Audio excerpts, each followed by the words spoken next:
MG Batelma, des actualités uniques, dynamiques et renversantes dans le journal TV. Smack, smack, un petit fromager. Smack, like ofreta fatsiro, sady foana inazy. Sakobis, gasika tsara. Fianambidy hatramin'ny 10 isanjato manerana ny magazay Batimax rehetra ary 10 isanjato be izao kosa ho an'ny rayon carrelage sanitaire luminaire. Tandremo tara sao disanjara. Batimax, la qualité au meilleur prix. Vous présente Ny vaovao.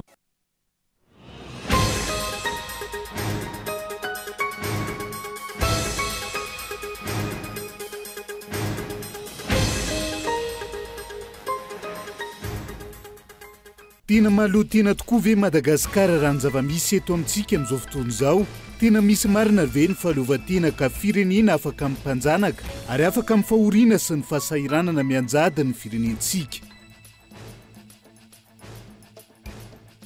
Feno 400 taona androany ny iverenan'ny fahaleovantena ny Madagasikara rehefa nozanahin'ny Frantsay nandritra ny taona maro. Niavaka tsy toy ny isan'ny taona ny fety fankalazana teny Mahamasina ny maraina teo. Mitodika any amin'ny fitsarana avo momba lalam-pandrenana ny masony rehetra amin'ny famoahana ny voka-pividianana ofisialy raha ampitso. Voka-pividianana izay tokony ahitana taratra ny mangarahara, indrindra manoloana ireo fitoriana maro. Velotaraina amin'ny afitsika ireo manam-pahefana isan-tsokajin'ireo mponina ny an-tanam-bahona Amberina mandry tsara amin'izao fotoana izao. Takina volatra amin'ny 20 tapitrisa ariary isan-tokantrano ireo mponina ary rahonana ho vonoina ho faty ratsy mandoa izay. Any velany mandidina ny 20 am'zato ireo naratra ary tafiakatra 5 ireo maty. Vokatry ny fihetsiketsehana nataon'ireo mponina tao Nairobi omaly. Antony fihetsiketsehana ny tsy fankasitrahan'ireo mponina ny lalàna amin'ny fenitedi-bola mpanjakana, indrindra mikasika ny taksa any an-toerana. Ny antsy prian'izay.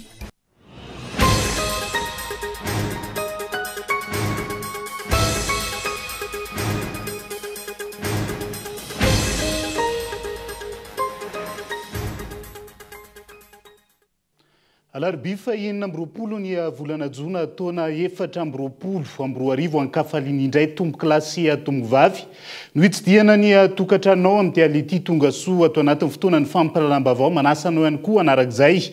Ety ampanimboana dia tsy hainy tsy araba ny malagasy rehetra tratrany asaramanitra fa 420 taona ny iverenan'ny fahaleovantena ny firenena amin'izao fotoana izao fa hoe tsika manokatra ny fampahalalam-baovao amin'ity ala ity. Tena mahaloa tena tokoa ve Madagasikara raha ny zava-misy eto amintsika amin'izao fotoana izao. Tena misy marina ve ny fahaleovantena ka firenena afaka mimpanjanaka. Lavitra ireo rafitra mpanjanaka ary afaka amin'ny fahoriana sy ny fahasahiranana mianjady ny firenentsika sy ny isam-batan'olona amin'izao fotoana izao. Matoa andahatsoratra Gaëtan Andriatsilavo. Feno 420 taona ary nakalazaina androany ny fiverenan'ny fahaleovantena sy ny joroan'ny folo alin-dahy malagasy. Raha tsy ivina fohy ny tantara, ny 9 aogositra 1929 no lasa zanatany Frantsay Madagasikara. Iray taona taorian'izay, ny 12 febroary 1729 naongana ary natao sesitany ny mpanjakara navalona fahatelo. Nanomboka teo nefa niady tamin'ny fanakejana ireo malagasy tia tanindrazana. Ny 14 oktobra 1729 no nambara teny Andohalo ny maha-repoblika an'i Madagasikara. Ny voalohany volana May no voafidy ho filohan'ny repoblika i Philibert Tsiranana. Ny 20 ny volana Jona 1609 no nambara Paibe Maso tao amin'ny kianjaben'ny Mahamasina ny fahaleovantena ny Madagasikara. Teraka tamin'io fotoana io ihany koa ny folo alin-dahy malagasy. Samy nankalaza ny 420 taona ny iverenan'ny fahaleovantena avokoa ny malagasy iray manontolo ary maro ny hetsika nanatantarana izany isaky ny faritra sy ny distrika. Fanontaniana mipetraka ao ambavany maro manoloana ny zava-misy eto amin'ny firenena dia ny hoe tena mahaleo tena tokoa ve i Madagasikara. Ny fahaleovantena izay tokony hireharehantsika indrindra amin'ny andro ankalazana ny fetim-pirenena tahaka izao. Tena misy marina ve ny fahaleovantena ka firenena afaka amin'ny mpanjanaka, lavitra ireo rafitra mpanjanaka ary afaka amin'ny fahoriana sy ny fahasahiranana mianjady ny vahoaka ao aminy. Azo atao ny manana firenena mijoro afaka mirehareha amin'izay fahaleovantena nanana izay. Mitaky asa sy ezaka avy amin'ny rehetra nefa izany. Miainga amin'ny mpitondra fanjakana izay tokony hanome ohatra tsara ho an'ny vahoaka entiny.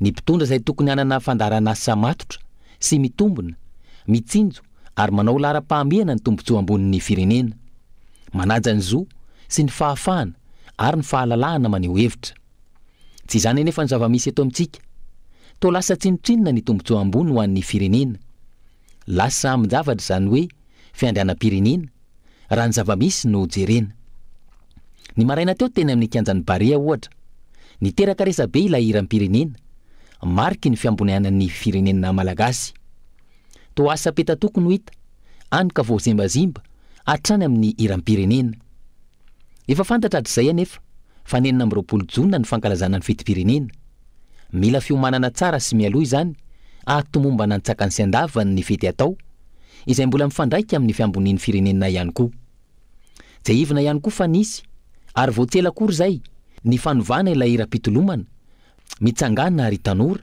izay niteraka resabe teto amintsika ihany koa tranga toa manamafy hatrany fa efa mivaona amin'ny lalana tokony alehany Madagasikara tsy magaga hoy ny maro satria ilay mpitondra aza mizaka zo-pirenena frantsay ka ireny ny afarany hiram-pirenena sy ny fiatrehana ny fetim-pirenena malagasy ireny ihany koa no afarany ny hira mariky ny fitolomana ankoatra ny mpitondra manana andraikitra goavana ihany koa ny folo alin-dà izay miaro ny andrim-panjakana sy ny lalàna miaro ny fiandrianam-pirenena ary ny fahamarinana folo alin-dà izay miaro ny vahoaka sy ny fananana ka tsy revo amin'ny fiarovana tombontsoana olon-tokana ny kolikoly sy ny fanararaotam-pahefana ankoatr'izay tsy afa-miala ary isan'ny mitazona andraikitra goavana ny olo-pirenena tsirairay avy ilaina ho an'ny firenena ny fananana olo-pirenena vanina sy vonina mandray an-tanana ny ho aviny eo amin'ny sehatra rehetra na politika io na toe-karena na sosialy manaja ny fitsipika ifampifehezana ara-kolotsaina sy ara-piarahamonina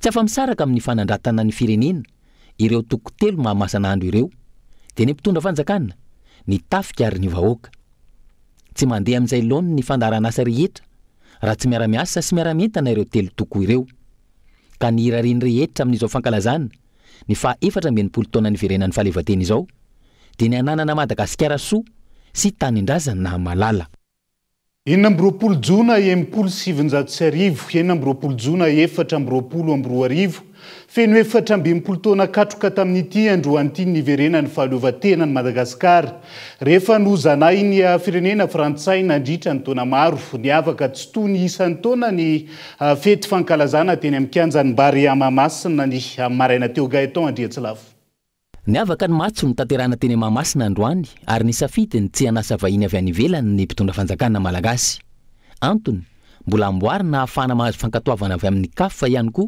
ny kianja Barea ka tsy afaka mivalapatra tamin'ny hetsika sy ny fampisehoana ny tafika malagasy mety izay fanamboaran'izay ihany koa no antony tsy nanasana ireo vahiny avy any ivelany ka nilazana fa natokana ho antsika malagasy ny androandroany hitanareo teo angamba ny ranojerinareo kianjan'ny Barea ny kianjan'ny terrain misy zany no tao anatin'ny fanamboarana dia tsy afaka ny nanao le fampisehoana teo amin'ny kianja zay noho ny fanamboarana ny kianja zay ny antony tsy nampisy loatra ny fampisehoana tokony mahazatra ny olona amin'ny fetin'ny folo alin-dà toy ireny 17 taona androany ihany koa ny joroan'ny folo alin-dà malagasy ary niompana betsaka tamin'ny afatra ho azy ireo ny kabary nataon'ny Andrajoelina taorian'ny kabary vao niroso tamin'ny matso lehibe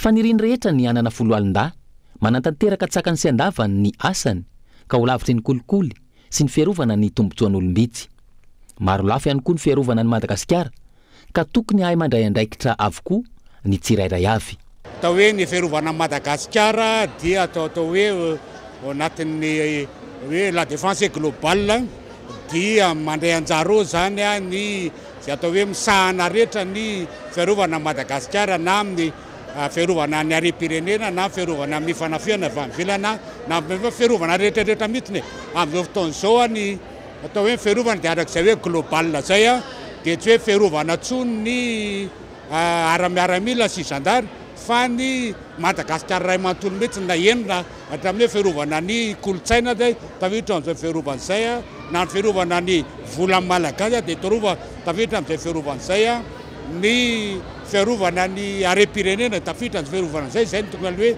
la défense globale amin'izao fotoana izao fa tsy izy tsony hoe an'ny tafikarera na ny gendarmerie. Sambany tamin'ity taona ity vao tsikaritra ny tsy fahatomombanana teo amin'ny fikarakarana ny fetim-pirenena teny Mahamasina. Ny ainga tamin'ny hira-pirenena izay lasa niteraka resabe, nitoy tamin'ny matso izay niazahanao foy, ary niazahanao foy ihany koa ny fety taorian'ny matso. Zava-dehibe indrindra amin'ny fetim-pirenena tahaka izao anefa ny hira-pirenena malagasy, saingy ireny no zava-nitranga. Any amin'ny aingo sy ny fisesehoana ity ivelany izay natao ambabon'ny fon'ny olona noho ny fahatohana bebe kokoa, ka isan'izany ny fampiasana drone sy ny afomanga, ka adino vokatr'izay ny tena zava-dehibe sy ny tena manan-danja. Ao anatin'izay fanamariana ny fetim-pirenena izay dia administratera sivily iray voalaza fa nikasa ifofony ny Andry Rajoelina no nosamborina teny Mahamasina ny maraina teo ka voatazana ao amin'ny brigade criminelle Anosy atao famitorana amin'izao fotoana izao. Mipetraka teo amin'ny toerany VIP izy raha vao tonga teny Mahamasina taorian'izay. Nisy laza fa tsy natokana ho azy io toerana io ka nomena toeran-kafa ihany koa. Tamin'ny fotoana nifindran-toerana no nisamborana azy ka izao atao famitoran'izao. Tsy ekena ny endrikendrika toy izany hoy ny filohan'ny syndicat ny administratera sivily izay vao antso teny amin'ny ABC Anosy ihany koa namarinana na teny administratera sivily tokoa ity olona ity na tsy andao rahantsika ny fanampanazavana makasik'izay.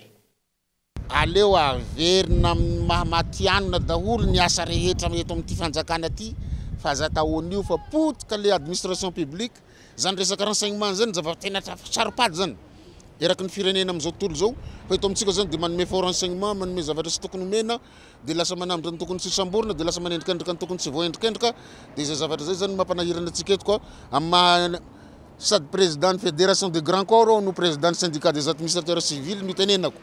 Raha ohatra ka sanatriaka mananeritreritra an'izany kosa ny namanay dia zay tonga dia manameloko satria sasany administrateur civil no hamono filoham-pirenena na hanonga-mpanjakana na hanao coup d'état fa raha tsy zany kosa nefa le izy dia avereno manao fianarana ndray mandeha reo mpitrandraka vaovao saripady fa lasa mandiso zavatra eto amin'ity firenena ty dia lasa mahavoasambotra ny tsy tokony voasambotra dia lasa mahavoazimbazimba ny tokony tsy voazimbazimba dia apetrao tsara koa ny arifianitra anareo rehefa misy fety dia rehefa misy fety hoe atenanareo le izy dia za manasa olona dia tsy tonga angeny olona rehefa tsy menareo invitation nanona tongavanay dia nazo invitation zao dia zay na tongavako tany sady tsy fetinareo fa fetin'ny malagasy rehetra no fitsingarena ny nazahoana an'izany fahaleovan-tena zany fa tsy anareo vitsivitsy ao amin'ny présidence ao dia nareo mokamoka ao ny sasany dia manao miseho milay ao sy fetinareo mpianakavy io fa fetin'ny vahoaka malagasy amin'ny manaraka rehefa tsy tianareo ho avy ny olona dia tsy tonga ka tsy tonga ny olona dia samy manao ny fetiny malagasy azy any an-tranony any dia samy mamono vorona na mihinana anana na mihinana vomanga any an-tranony fa asainareo le olona dia tositosika dia samborina dia endrikendrena hamono dia zany tsy mety tsy izy zany. Lasa kianja maty ny ao atapy-tanànan'ny Vinandy ao Ambositra amin'izao fotoana izao. Vokatry ny famindran'ny mpitondra fanjakana ny Ankorombe ny fanatanteranany matso lehibe, fanamariana ny fankalazana ny iverenany fahaleovan-tena. Mandiso ny tantara ary mampianatra ny taranaka andiso zany tantara zany ihany koa ny fanapahan-kevitra hoy ireo ray aman-dreny tao Ambositra tamin'ity androany ity. Henri Florion. Efa orotaona amin'ity androany ity izay no voatery. Nafindraka natao amin'ny kianja izay lazaina fa manara-penitra ao Ankorombe Ambositra. Ny fanaovana ny matso lehibe ho fanamariana, ny fankalazana ny niverena ny fahaleovan-tena ny Madagasikara ao Ambositra ao. Mifanohitra amin'ny soatoavina sy ny ezaka nataon'ireo ray aman-dreny izay niady mafy tamin'izany fahaleovan-tena izany ny zava-misy ao Ambositra ao amin'ny famindran-toerana ny fanaovana matso io. Hoy ireo ray aman-dreny mpandala ny maha-malagasy. Ataponany zany lapa maty lamako.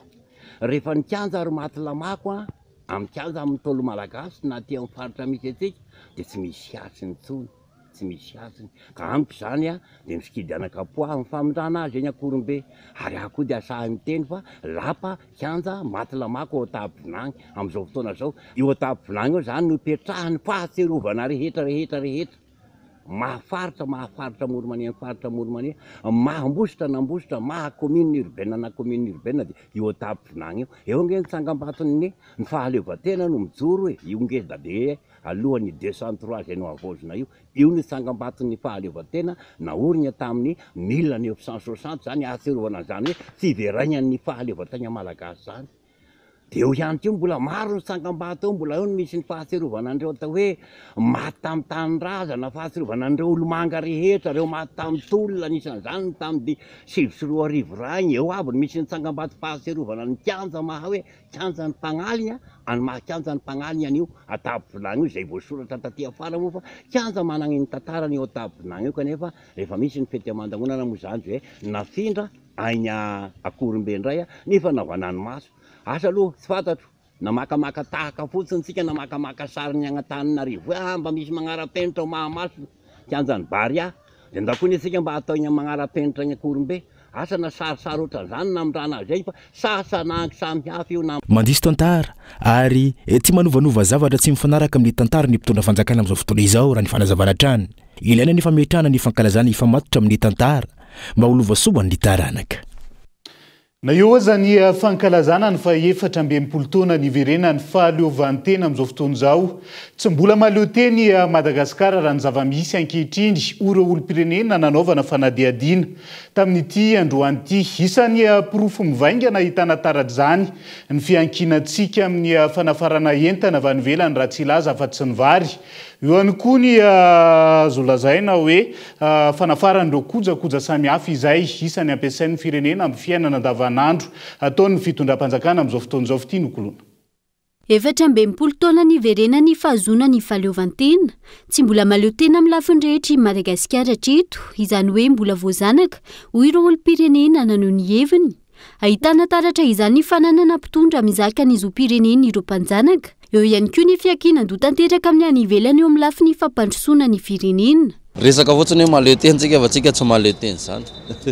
Ny tenenako hoe tsy mahaleo teny tsika satria tsika ne tsy maintsy mbola miankina ny afany ivelany foana fampandrosoana ny firenena ty zany eto amintsika zany atao hoe mahaleo tena ohatrany hoe afaka fotsiny tsika hoe tsy ohatrany tamin'ny andro fanjanahantany hoe vonovonoana fotsiny ny vahoaka malagasy afaka an'izay fotsiny tsika tsisy mamonomono zany tsy ohatrany taloha zany fa miaina fotsiny zany tsika fa tsika tsy mbola mahaleo teny zany mihitsy aloha hatreto. Natao hoe mahaleo tena manko dia afaka manjaka eo aminy izy tsy mila fanampiana avy any ivelany mihitsy. Mbola tsy azo lazaina aloha hoe mahaleo tena izy satria ny varintsika eto zao mbola mila farany dia ny vidim-piainana miakatra dia tokony hoe mba jerevana zany le madinika dia ny fiainam-bahoaka le izy zany tsy fantako hoe roviana fa mba arakaraka le fitondrana zany mba hoe mba mijery le madinika zany le fitondrana dia mba ho hitany hoe mba hoaingana amin'izay le fahantrany vahoaka mba ho hitany aingana zany raha faniriana aloha zany dia tokony tsy hankina tsony tsika fa za zany mba misy manantena hoe efa tsy tokony hankina any amin'ny velantsony tsika vahoaka eto Madagasikara. Raha ny zava-misy eto amin'ny firenena trany mbola sarotra raha ho antsika eto Madagasikara izany fahazona ny fahaleovantena tsy misy fiankinandoha amin'ny any ivelany izany ho hatrany ireo olom-pirenena naneho ny heviny. Azo lazaina hoe tena mbola tena sarotra satria raha mahita zao tsika fiainantsika ohatrany voamaika zao tsika lasa mahantra taloha nge raha tamin'ny niady ara reo razambe atsika taloha mino fa tsy mahato misary ohatr'izao izy miankina mpitondra ihany io miankina ny ambara tonga-pahefana rehetrarehetra io zany raha vao miainga any amin'ny kely io no malala hoe tsy tia teny zay ngambany dia miainga avy any amin'ny kely ka hatrany amin'ny lehibe indrindra dia misy fanantenana ny androsoantsika fa raha ohatra hoe avy any amin'ny kely manomboka meratsy dia matrany amin'ny faratapony koa zany tsisy zavatra normal. Tena ohatran'ny mbola sarosarotra aloha tsy hoe tsy matoko za fa ohatrany hoe tako hoe mbola sarotsarotra aloha zany hoe maleo teny fa fa miezaka tsy kelikely angamba ny fitondrana zany hatramin'izay ka hatramin'izao hoe mba tsy hinkinan-doha ohatrany mbola lavidavitra kely ihany aloha ny tena hoe miankin-doha ohatrany hoe mbola matetika mbola miankin-doha amin'ny mpamatsy vola sy ny ohatran'izay ohatrany mbola tsy afabela amin'ireny zany tsika dia zay mahatonga na mieritreritra mbola lavidavitra miankina feno amin'ny fitondram-panjakana manoloana izany ny fanarenana sy fampandrosoana ny firenena raha izay 5 taona lasa nitondrany mpitondra ankehitriny ny firenena izay no jerena tsy mbola hita taratra hatreto ny fahavonona ny ampandroso ny firenena ho hiatrany ny fanehoan-kevitra hita taratra izany amin'ny fananganana ireo foto-drafitrasa izay tsy misy fiatrekana na mivantana na nikolaka amin'ny salababem-bahoaka ahina hitatra any amin'ny faritra maro ny zava-misy eo Vangaindrano amin'izao fotoana izao hoy ny ray aman-dreny zanaky ny faritra Tabera Randriamanantsoa Androany manao anjorom-bala ny any amin'ny faritra loatra ny mpitondra fanjakana amin'izao fotoana izao ary tsy mahay makalesona ihany koa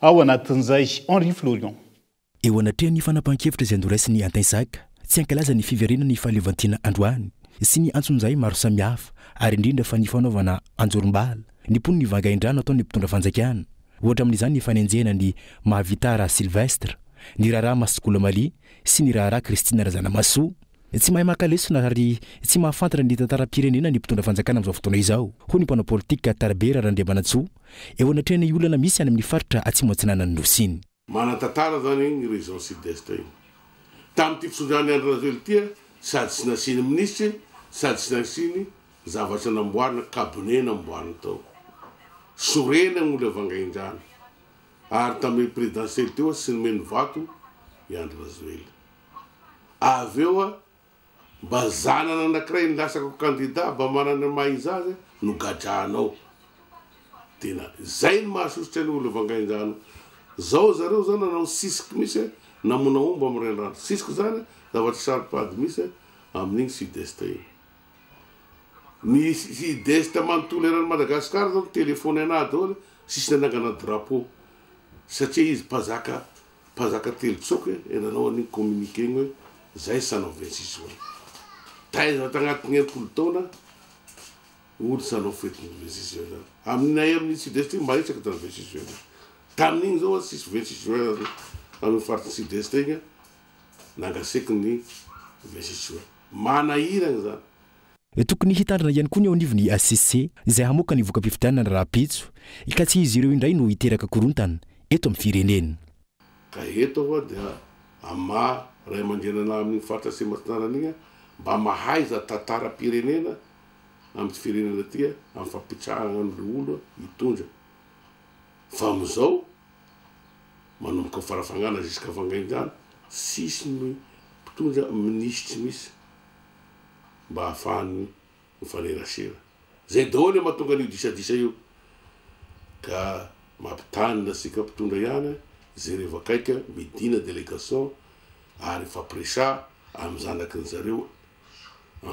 zareo sud-est igny zay mipetraky eto Antananarivo eto inona no atao fa manahira io hitatra io ka rasy raha ohatra ka isy ady-poky eto amin'ny zavatra sapoizako za moa zany rapisy moa zany ny déclaration ny ACC mahaiza mitanina ihany nareo ACC fa tsy resaka Vangaindrano ihany fa tsy mahay mitazina nareo fa io partout eran'ny Madagasikara amin'ny fahatezan'iny fifidianana iny ka mahaiza mitazina ihany sarotiny amin'ny safidiny sy ny faritra misy azy ny vahoaka malagasy amin'izao fotoana izao fa minimy ekipa ny mpitondra fanjakana eo anatrehany antsoantso ataony vahoaka mitodika eny amin'ny fitsarana avo momba lalam-pandrenina araka izany masony rehetra amin'ny famoahana ny voka-pividianana ofisialy raha mpitso voka-pividianana izay tokony ahitana taratra ny mangarara indrindra manoloana fitoriana maro ny teo anivony antoko politika Ilmadaza nanamafy fa tsy ho voasakana ny mety ho fihetsiky ny vahoaka malagasy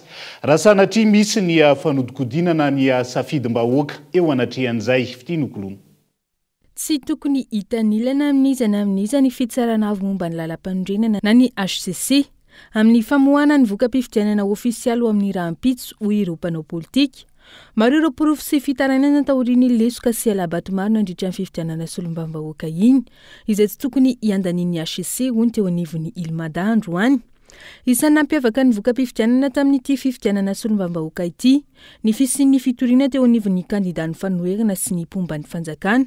Andrasana amin'ny HCC araka izany ny fandraisana fanapahan-kevitra ampamendrehana. Todika any amin'ny HCC ny vahoaka malagasy fito amby roapolo tapitrisa ary miandry ny tsarana araka ny lalàna ireo fitsaraina sy ny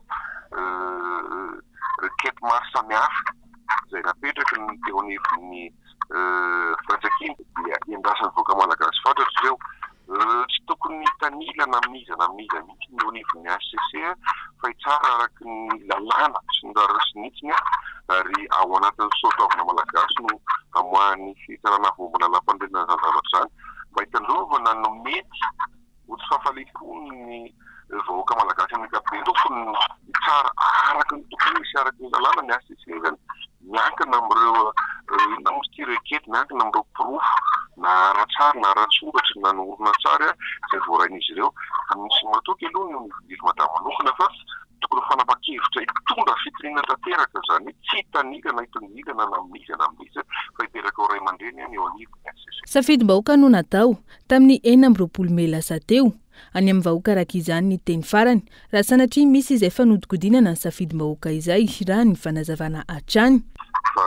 Ny vahoaka ny tena tokony teny farany ary vahoaka ny tokony safidy ka raha ohatra ka tsy mifanaraka tamin'izay safidy mety vahoaka tamin'ny 20 volana Mey izay zany dia mety hiteraka alahelo mety hiteraka ratsakoa dia tsy fantatra fa io moa zany rahantsika mahita eo no mety hotohana fa tsy azo sakanana mihitsy mety namozy ty fahatezeran'ny vahoaka aorin'izay raha toa ka misy sanatry ny vavaladinylela no mety fiovan'izay foka-davonjamaika efa navoaka ny teorikoloseny izay efa tao hoe nitaritanyireo kandidat izay nitretina faholany efa mety fivana tapika indray amin'ny rafarany no niakiny maso samihafa moa zany zavatra zany.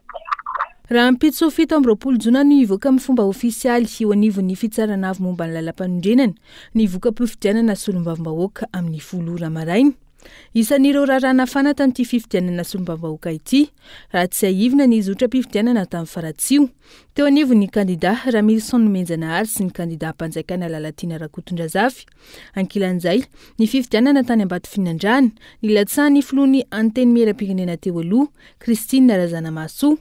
Manomboka amin'ny lisam-pifidianana ny fampiasana ireo mpiasam-panjakana ho tombontsoa ny kandidat mpanjakana ary ny fampiasana bileta voasoratra mialoha no isan'ny nanamarika tamin'ny Alabato tamin'ny amin'ny distrika samihafa. Nandiso ny fanehoan-kevitra nentin'ny kandidat Irmara mahakasika ny zava-misy momba ny zotra-pifidianana tany Miandro Vazo.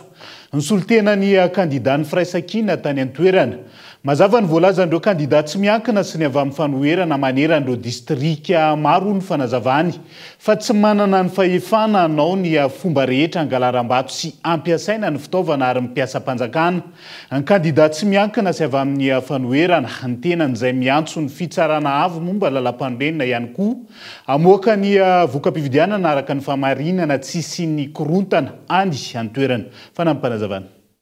Manana ny vovodiso izay navoakan'ny kandidat Irmara tao amin'ny fahitalavitra tsy miankina anankiray tamin'ny 20 Jona teo dia tianay izay avy eo amin'ny Firaisankina manambara horetany rendanitra fa dia tao anatin'ny fahamarinana tanteraka nahatanteranay ny fifidianana teto amin'ny distrika Miandro Vazo. Ny nataon'ny Irmara no lazainy tamin'iny satria izy izay ao anatin'ny fanjakana no afaka mizara bisikleta tao anatin'ny fitaovam-pifidianana ary namory ireo sefokotany ireo tsy zara vola.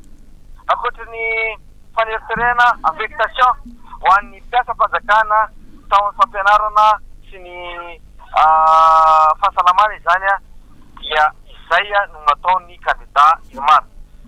Ny vidolona ary sady nampiasa ny fahefam-panjakana. Noho izany izay atao Firaisankina dia matoky tanteraka ny HCC satria dia ny vaovao toerena dia mampisavoritaka ny saim-bahoaka ary mitaona ny vahoaka Miandro Vazo tony satria rapitso amin'ny fakita amby volana jona no voalaza moana CCZ dia matoky tanteraka izay mpanohana ny kandida fahizakina eto Vitika Miantobazo miaraka amin'ny Dr Alo. Pejiny toe-karena vetivety azo orinasa Occutoedina ny gouvernemanta Oman nitsena amin'ny famatsiana solika ireo kompania tsolika misa 4 goavana eto Madagasikara amin'izao fotoana izao. Aritra heritaona ny fifanarahana izay nanomboka avy hatrany tamin'ity volana jona ity hatramin'ny volana May 2020. Ny orinasa Occutoedina ny gouvernementan'ny Oman no amatsy-solika ny Madagasikara araka ny fifanarahana izay aharitra heritaona, izany hoe ny volana jona 2024 hatramin'ny volana May 2024 araka ny loharanom-baovao teo anivon'ny ministeran'ny angovo sy ny ankoranafo. Io araka izany no amatsy ireo kompania mpitsinjara solika 4 lehibe eto an-toerana. Mitovy noho izany ny vokatra sy ny vidiny andraisan'ireo kompania solika migadona ao Toamasina. Manoloana ny resaka fampiakarana ny vidin-tsolika indray, nanamafy ny ministra tompon'andraikitra fa tsy hiova ny vidin-tsolika amin'ity taona ity araka ny lahatsoratra navoakan'ny Agence Afrique omaly. Isan'ny mitazona ny vidin-tsolika hatramin'ny faran'ny taona ny décret d'administration des prix ho an'ny enim-bolana faharoan'ny taona. Na izany na tsy izany, tsy manakana ny fitakian'ny FMI na ny tahirim-bola iraisam-pirenena ny fepetra noraisin'ny fanjakana. Izany hoe tsy azo itovirana ny firosona tsikelikely amin'ny vidin-tsolika tena izy, izay mety ahitana fiakarana 200 ariary isaky ny litatra, mandra-pahatongavana amin'ny vidiny tena izy ny taona 2024. Ho an'ny taona 2024, manodidina ny 7,4 metatra toratelo ny solika nampiasaina ny 3 volana voalohan'ny taona 2024 ary vinavinaina ananika ny 2,7 tapitrisa metatra toratelo ny filana ara-tsolika ho an'ny Madagasikara ho an'ity taona 2024 ity. Izay ihany koa no hoentsika amin'ny sendra vetivety ao anaty tokafoy, mbola maro ny fanadihadiana azy fa vao misongadina mbola hoentina aminao rehefa avy eo aza misaraka aminay.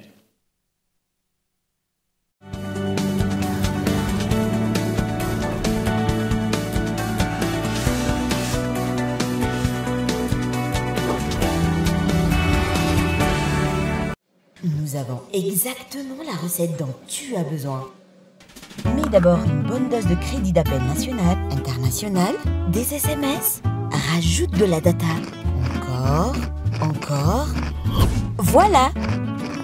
Tu mélanges, c'est prêt. First Premium Plus, le mix parfait pour rester connecté. À 15 000 arrières seulement. Tape le dièse 322 étoile 92 dièse.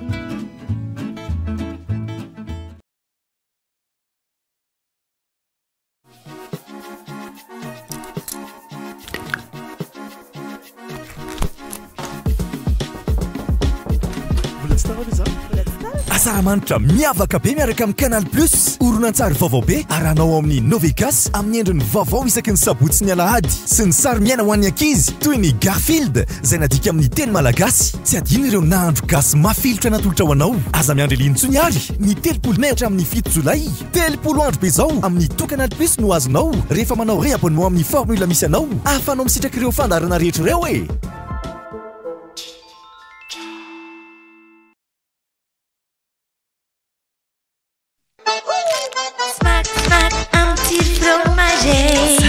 Gaufrette nature, un cappuccini extra. Smack, smack, smack tilon, smack nena, amle wile. Tena fakir, mata de Gaufrette smack à faquet, ça style fromage. Tena malifade, facani carette katsar. Gaufrette smack à faquet, ça style fromage. Tena malifade. Smack, la gaufrette à fatsir, sady foana inazy. Sokobis, kaskatsar. Qu'est-ce qu'Airfiber by Blue Line? C'est une connexion Internet qui transmet vos données à la vitesse de la lumière. Airfiber est connecté à la fibre optique de Blue Line, garantissant ainsi stabilité et rapidité. L'installation est d'une grande simplicité, facilitant ainsi l'accès à une connexion ultra rapide comme jamais auparavant. Imaginez en plus un opérateur qui ne compte pas vos datas la nuit et les week-ends. Chez Blue Line, c'est exactement ce que nous vous offrons avec Airfiber. Pas de fût pour freiner vos soirées Netflix ou vos projets du week-end. Avec Airfiber by Blue Line, vivez le vrai illimité, sans compromis et encore plus rapide. Faites le bon choix et abonnez-vous dès maintenant auprès des Blue Line Store.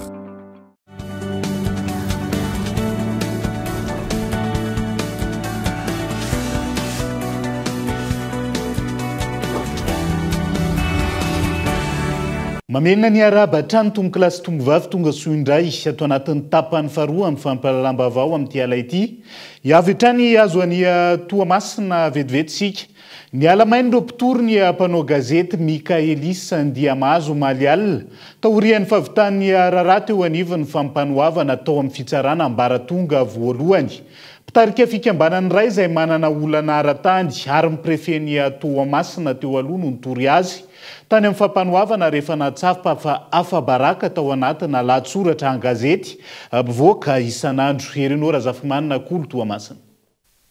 Afaka noditra mantsara niaraka tamin'ny ankonany ny mpanao gazety Mikaelis Ndiamazo Malial taorian'ny fahavitan'ny fampanoavana ny toy ny fanadihadiana mikasika ny fitoriana rotonta ny anjaty taminy.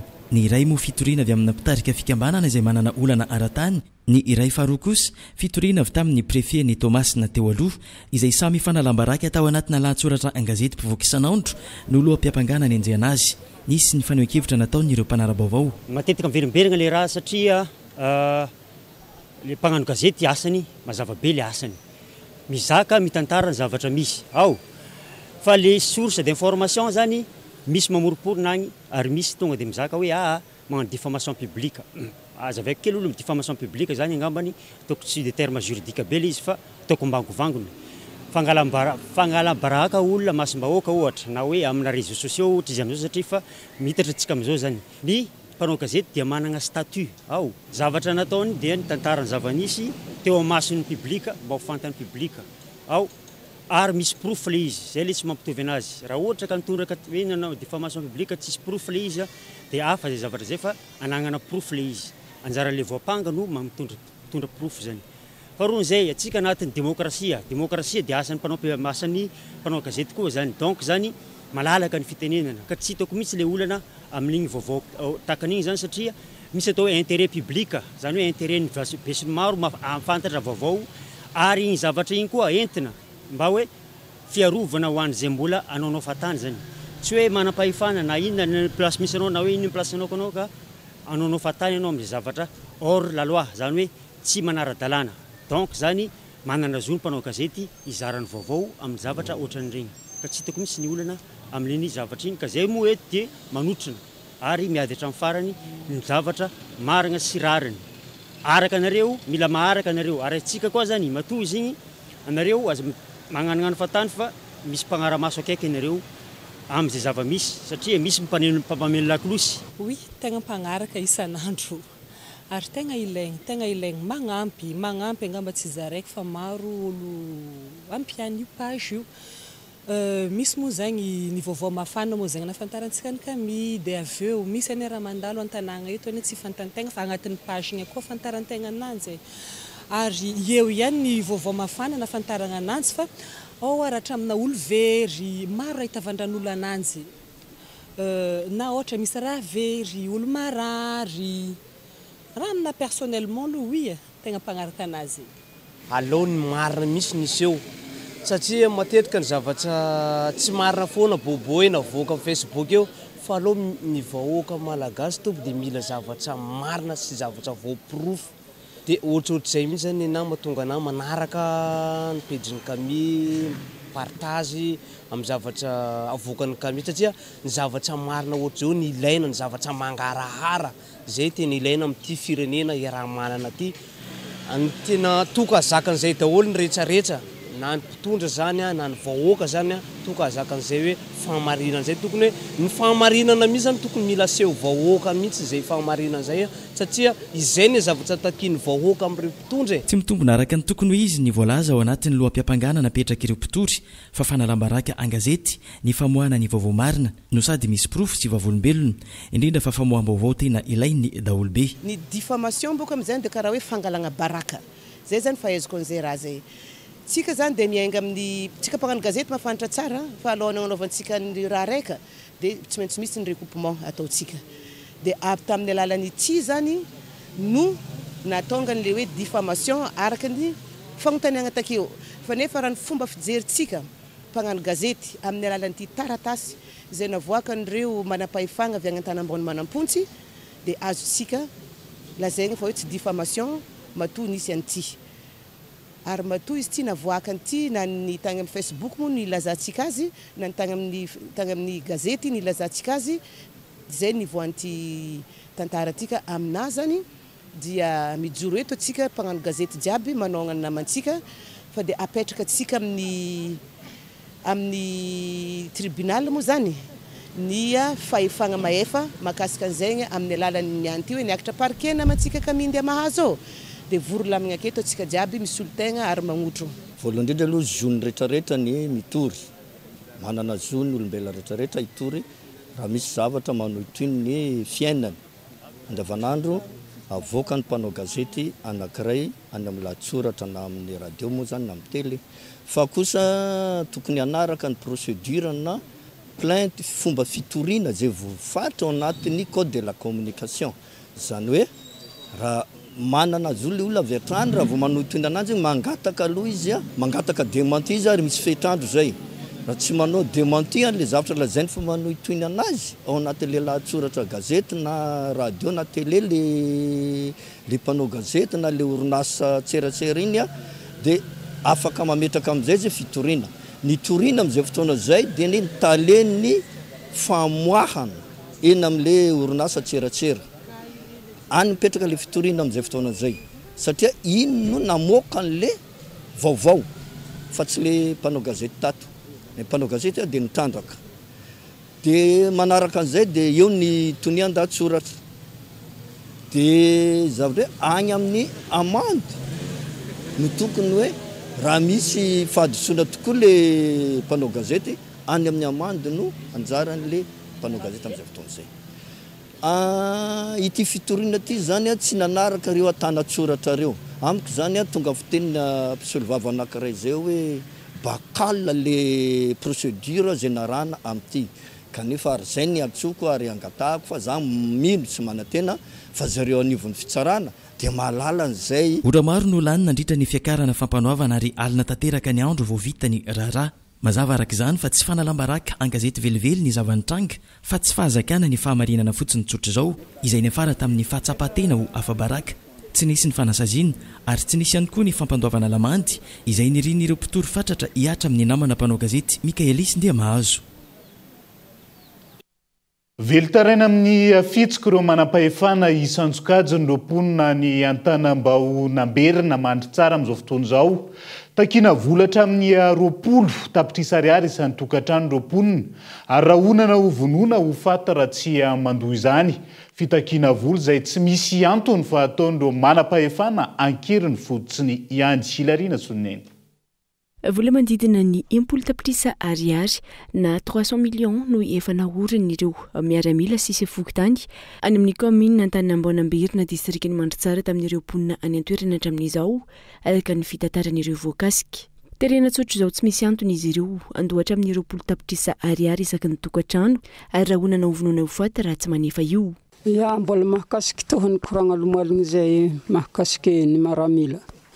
Tamin'ny voalohany baka regniny azy io mba tambake maramila. Teteky nisy havako zay ro nisiradrana ro Tsaravelo Pierre zay namitoagna zah taro. Nandeha tagny zah ino zavatra ny koragna tegna anazany agnatin'ny mba zahany maramila oaro.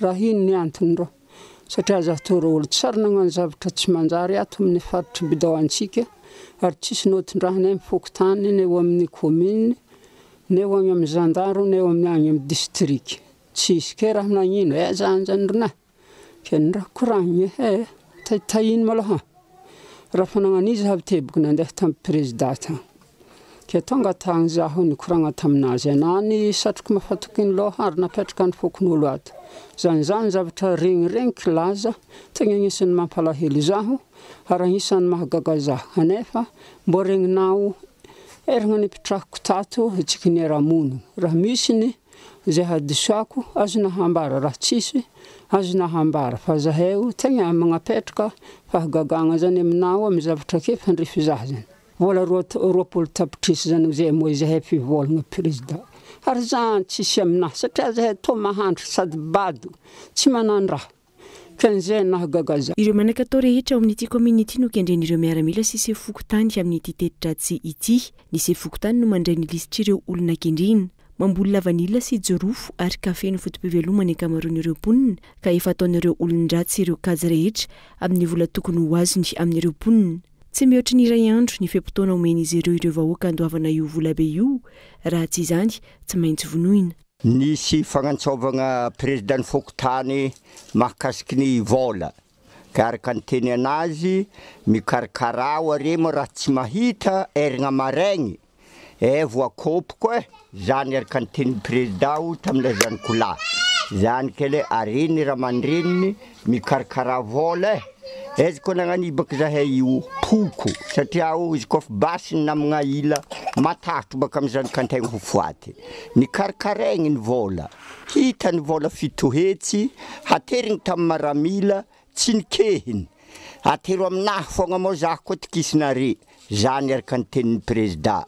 Voatery baka zahay io nagnatogno azy fogna izy ny président Fokotaninay naterigny aminazy ny vola ny saigny fitohetsy. Izy koa fa nagnani voaisa ny vola antegna an-tragno igny na regny moto zay izy zany tsy efa maramila regny akajihoagny vola io voaotrikotriko fogna nalatsaka amin'ny valizy hely zay. Zany ny fagnateranay ny vola. Rakorako mikasika raha tany maramila taminay hoe ty vodivato. Zay nisakolo nitadiagna zay sy arolahy izy kobeky le vita restaurant mipetraka aminay a vodivato. Indra tonga avy tagny zare tsisy fagnotaniagna fa raha tanjare fa tonga de hoe kipohagny vinogny are reto fogna koa tsy meta vola valihetsy ata mirotapitrisa nalegny tamin'ny to olo kobeky to le vita. Zaho nangalagna hoe valihetsy. Eo amin'izay zay amin'izany nanda football mazaka telo tapitrisa na vidy hoe 10 hetsy sy 3 tapitrisa. Le vita amin'izay nandafo tanimbary nagnalaka vola tamin'olo amin'ny fotoagna zao. Ary agnatin'izany izy mampianatra zaza université enigny agny mandry tsara. Misy mibary-pananana sy mivarotra tanindrazana mihitsy ireo mponina amin'ity commune Antanamboanamberina ity noho ny raha matahora ataon'ireo manam-pahefana ireo hatrany. Manao antsoava amin'ny tompona andraikitra hijery ity olana ity izy ireo ary mitaky ny amerinana ny volana alaina tsy aradrariny tamin'izy ireo ihany koa. Nametra ny volana ampiasaina na afahana nampifaly ireo ankizy ny ankamaroany ireo ray aman-dreny izay nitondra zaza teny Analakely amin'ny fahasahiranana manoloana ny fiakaran'ny vidim-piainana no isany anton'izay. Nangina tsy tony isan-taona araka izany ny andro ny fahaenina amby roapolo ny volana jona tamin'ity taona ity. Raha ny fanazavana fity nokolona. Fahazarana isaky ny 4 amby roapolo jona tahaka izao ny mitondra ireo ankizy etsy Analakely ho an'ireo tokantrano maro. Homanatra amin'ny elany vola entina natanterana izany raha nambaran'ireo ray aman-dreny na eo aza ny fahasahiranana amin'ny andavanandro ho an'ireo fianakaviana. Zava-dehibe ny fampifaliana ankizy na eo aza ny olana tsy maintsy hatrehina isan-karazany. Zao vao mba manararoatra kely fa miasa foana dia mba androany fomba hoe mba lalaka dia mitondra ny ankizy milalao. Any tsy dia tena misy hoe nomanina be fa izay misy ihany, izay eo an-tanana ihany no atao izay mampety azy. So maraina zao ihany ka, zao ihany dia avy eo miaraka amin'ny famille ao an-trano. Fo zao, fo sambany. Mahafinaritra. Entina mandehandeha aty Analakely mijery kilalao ohatrany efa mangingina androany. Androany ihany mbola vao tamin'ity taona ity zao zay vao nakaty. Afahany atsoro mandidy any Ambato Manjaka lavitra ambanivohitra. Efa nanomana ka. Efa nanomana mba mitondra le ankizy mijery kilalao, mijery ny rano mifiritika. Kiatra onangina araka izany teny Analakely sy manodidina raha ny hita teny an-toerana tamin'ity andron'ny 4 amby roapolo jona ity. Mametra ny fandaniana ary tsy mivalapatra toy ny mahazatra ireo ray aman-dreny ho hiatrany ireo mpiandraikitra kilalao. Izy ireo izay manao antom-pivelomana ity kilalao ity isan-taona. Petit rallye, petit train.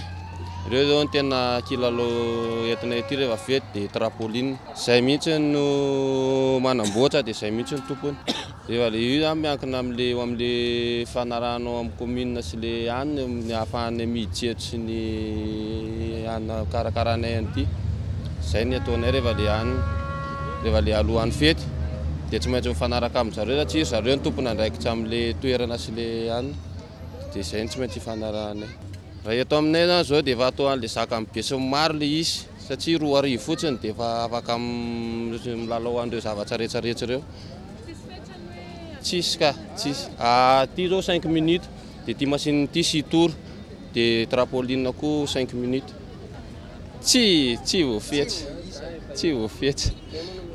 somary nangingina kely zany raha oharina tamin'ny hoe isa-taona le izy samty le olona misy fa le mampitaingina kilalao zany eo amin'le etomanana zany ny akabetsahan'ny olona efa tsy dia eo amin'le etomanana zareo zany juste hoe raha tamin'ny herintaona zao izy raha hoe mampilalao hoe intelo izy tamin'ity zany izy nienina roa le izy ray zany izy hoe ray amin'ny trampoline ry. Ny herinandro lasa teo no nanomboka ny fankalazana ny fetin'ny fahaleovantena sy ny fanamariana ny iray volan'ny ankizy raha ny tetsy Analakely sy manodidina. Saika hita eny an-toerana rehefa trano heva mifandraiky amin'ny ankizy sy ny 20 jona.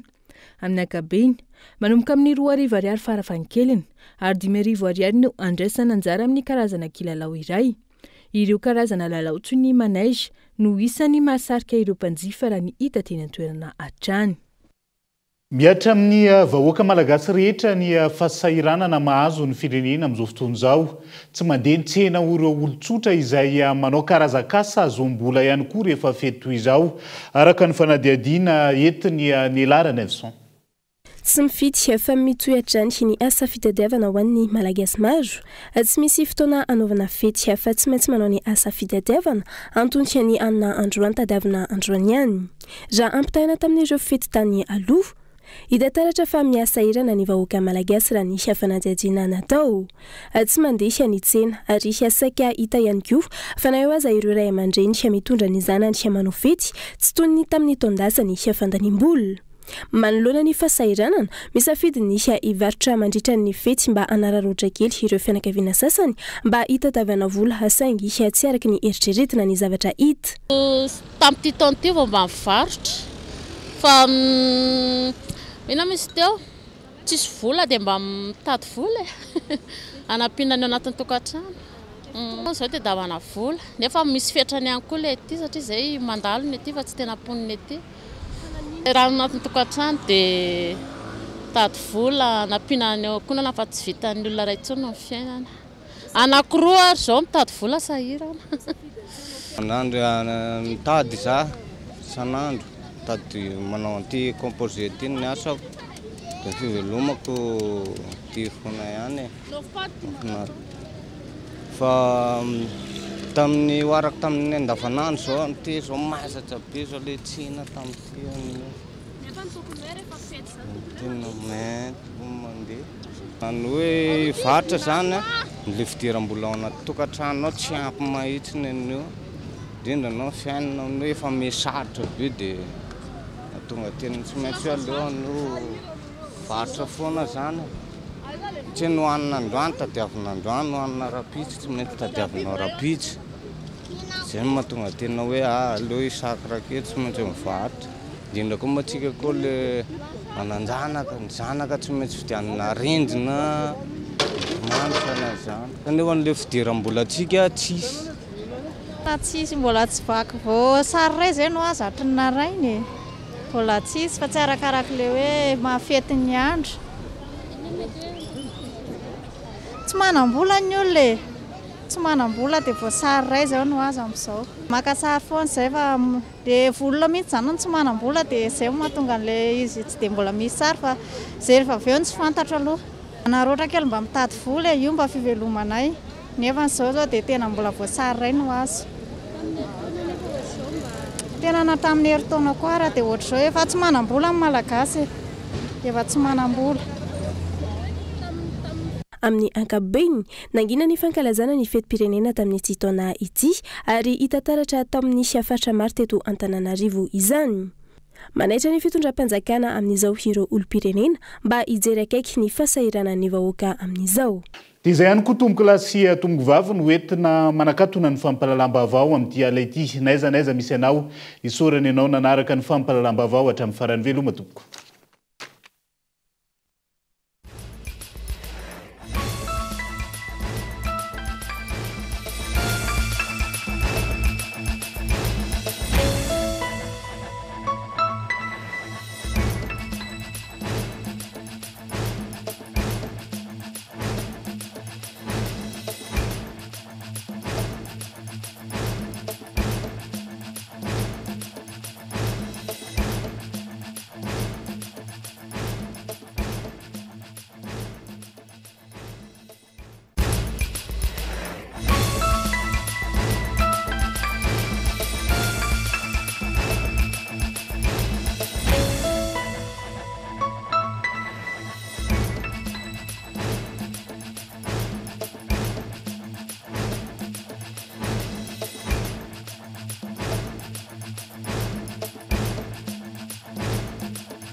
Smack, laiko frita fatsiro sady foana ihinana azy. Sokobis, gaska tsara. Fianambidy 5 hatramin'ny 10 isanjato manerana ny magazay Batimax rehetra ary 10 isanjato be izao kosa ho an'ny rayon carrelage sanitaire luminaire. Tandremo tara sao 10 isanjato. Batimax, la qualité au meilleur prix. Vous a présenté Ni Vavo. 5G Batelma, des actualités uniques, dynamiques et renversantes dans le journal TV.